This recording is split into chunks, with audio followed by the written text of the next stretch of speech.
நம்ம இன்றைக்கி வீடியோவில் யாரை பற்றி பார்க்க போகிறோன்னா, பொட்டம்மன் மூவியில் சிறந்த வில்லனாக நடித்த சுரேஷ் கிருஷ்ணா அவர்களை பார்க்க போகிறோம். அவர் 90s கிட்ஸு தெரியாத ஆளே கிடையாது. அப்படி ஒரு மிரட்டலாக மிரட்டி விட்டுருப்பார்.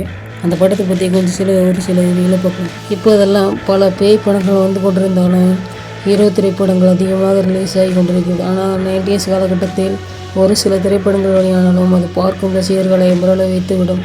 அந்த திரைப்படங்களில் நடித்த நடிகர்களை ரசிகர்கள் மறக்கவே முடியாது. அந்த வகையில் ஒருவர் தான் பொட்டம்மன் திரைப்படத்தில் வரும் வில்லனும். இவரை பார்த்தால் சிறுவர்கள் முதல் பெரியவர்கள் வரை பயந்து போய் விடுவார்கள். அந்த திரைப்படத்தில் ரோஜாவின் குழந்தையை கொலை செய்வதற்காக கொடூரமாக உருவெடுத்து நடித்திருப்பார். அதற்கு பிறகு அந்த வில்லனுக்கும் கடவுளுக்கும் நடக்கும் போராட்டம் திரைப்படத்தில் பலரையும் மிரள வைத்திருக்கும். அந்த திரைப்படத்தில் தன்னுடைய கொடூரமான உருவத்தாலும் நடிப்பாலும் 90s கிட்ஸுகளை அதிகமாக பயம் கட்டியவரின் பெயரும் இவர் உண்டு. மட்டுமல்லாமல் பெரியவர்களையும் அதிகமாக பயன்படுத்தி விட்டுருக்கிறார். நண்பர்களே, மறக்காமல் நம்ம சேனலை சப்ஸ்கிரைப் பண்ணாதீங்க, சப்ஸ்கிரைப் பண்ணிக்கங்க, பெல் பட்டனை கிளிக் பண்ணிக்கங்க. நன்றி, வணக்கம். அடுத்த வீடியோவில் சந்திப்போம். வணக்கம்.